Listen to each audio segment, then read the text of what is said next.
Not good, eh? I tried. I can't get her interested. Hi, people. Well, if it isn't the wife basher's victim. You got an explanation? I mean, can you show me some bruises? What are you talking about? Come on, that little guy that was here this afternoon couldn't whip a bowl of cream. Oh, no, not James. Eddie. What? Eddie was my first husband. He was the one who used to beat me up. Poor little James is my second husband. Now, wait a minute. You told me that you left your husband because he used to beat you. I did, about 12 months ago. I fibbed a little to you so you'd take me in. Well, how many other little fibs have you told me? Oh, none, really. You see, I left Eddie, got a divorce, and met James about 12 months later. He was so different, so kind and gentle and soft and so generous. He still is. Well, why did you leave him? Well, he was so kind and gentle and soft and generous and so boring. It was like living with a mouse, only not so exciting. You know, I even bought him some of those girly magazines, to sort of try and give him a few ideas. Boy, was I wrong. Yeah, but he seems such a nice guy. Oh, he is, Jude. He's the nicest man I've ever met. He was nice for about the first 5 weeks, and then I couldn't stand it any longer, so I drew about $1,000 out of our joint bank account and shot through. I even asked him if he wanted the money back, and he said no. I mean, how nice can you get? Yeah, well, I suppose it's for the best. I don't know. Yes. It's sad, really. Do you know why he didn't like those girly magazines? Because they didn't have any crosswords in them.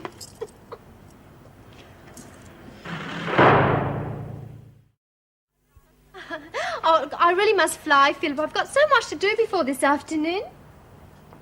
I'll see you soon, my darling. Philip? Oh, yes, the darling man. Oh, Judy, dear Judy, I don't want to disappoint you, but I'm leaving tonight. Oh. Well, you don't mess around, do you? Where are you going? I'm moving in with Philip until my divorce comes through, and then I'm getting married. Again? Yes, but this time it's for keeps. Philip's bought a lovely house. It's got everything. Pool, sauna, solarium. No, wait a minute. Does Philip know about James and Eddie? Oh, yes, of course. He understands perfectly. He's so wonderful. See this? Gave it to me this afternoon. Oh, was that in a spa or in the pool? Oh, look, I really must go. I've got so much shopping to do before this afternoon, and I've got to pack. I'll come and say goodbye properly before I go. Right. Maybe she's hooked on wedding cake.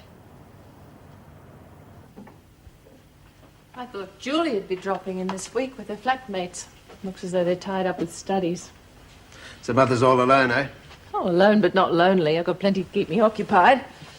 Yes, you must be kept pretty busy being both father and mother to a couple of kids and being the governor. They're hardly kids.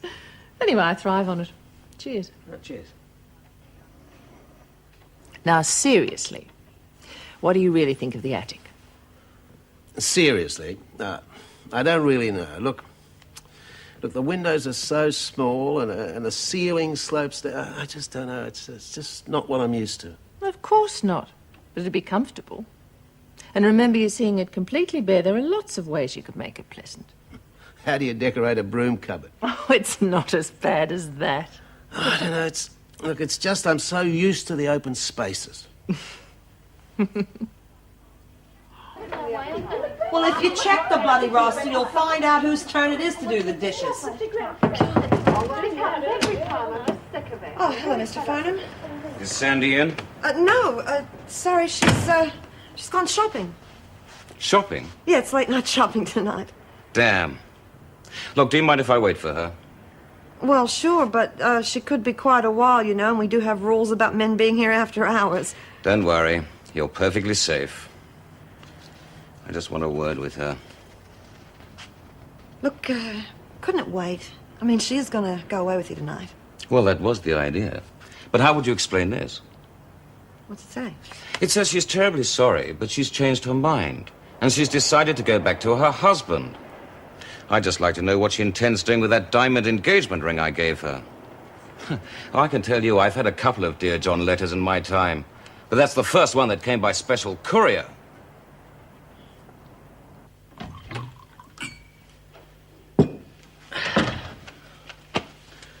Well, this was an unexpected pleasure.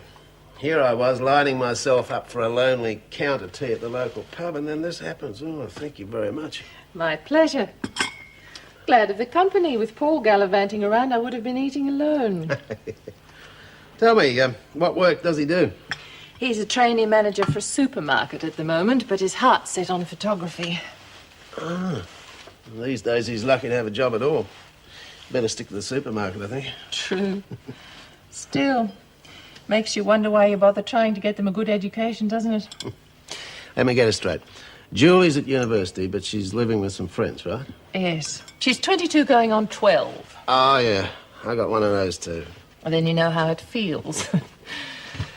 Oh, Julie had a difficult time adjusting after her father died, but she's fine now. She still miss him? We all do. That's not why she left home, though. It was time. She knew it, and so did I. Yeah, I know what you mean. Same thing happened with me and Mickey. We fought against it, and then we realised it was time too. You feel a bit terrible when it finally happens, but I don't know. Maybe the two of them will meet when I move into the garret. When? Up till dessert, it was if. Yeah, well, that's the secret to me, you see. If you want to change my mind in a hurry, just give me a delicious meal, a couple of glasses of red, and some charming company. Hide the grass, it's Ray. Where the hell have you been? Shopping. I'm sorry I didn't get back for dinner, but I met up with an old friend of mine. Don't know where the time went. Yeah, Got well, some a friend lovely dropped things, in to though. see you. Here it is.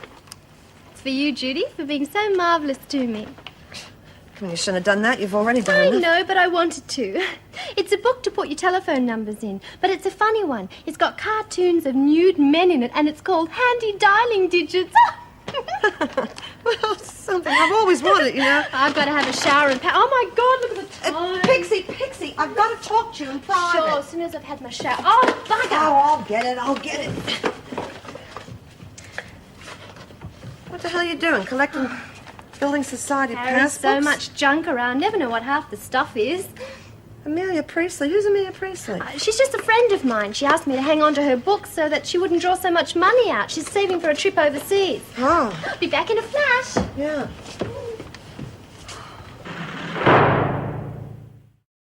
Look, I really don't know why you're bothering. I mean, they've got plenty of babies' clothes in maternity. I'm not having her wearing that second-hand stuff. But what's it matter? I mean, it's only going to be a short time before you have to give it up. What do you think would happen if I changed my mind? What do you mean? What if I didn't give her up? Are you crazy? You got to. It's half paid for. That's right. Only half. Yeah, but the Sheldons would want their money back. Well, they wouldn't get it. I told you, the cops are hanging on to it. I thought you said you had a contract. It's for a loan, not for a baby. They can't do that. It's illegal. Then they'd take you to court and prove the $10,000 was actually theirs. I imagine your bank account couldn't stand close scrutiny. And God help any kid you were the mother of anyway. If you were willing to sell it, you'd get bored with it in a minute. And with no money to support it, you'd end up back in here before the kid was even out of nappies. Oh, well. It was just a thought.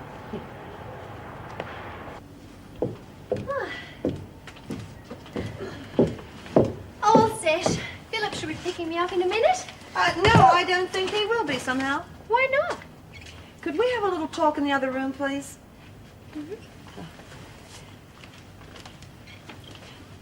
Now, look, Pixie, I've tried to say this to you before. While you were out shopping, you had a visitor. It was Philip. Oh, was he angry? Well, let's say that he was your average, ordinary, jilted boyfriend, yes. Poor Philip. I tried to talk him into going home and waiting for your call. Took me all my time to do that. He wanted to stay here. Now, that wouldn't have been a pretty scene. Did he tell you about the note? Yeah.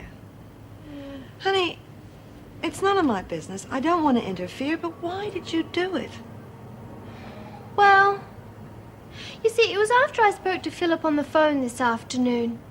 There I was out shopping, spending Jimmy's money, and suddenly I thought, why am I doing this to Jimmy? He's a wonderful person. He loves me. Why am I leaving him? So then I thought to myself, all right, you've had your fling, you've broken the monotony. Go home and start being a proper wife. Well, that's when I sent the note to Philip.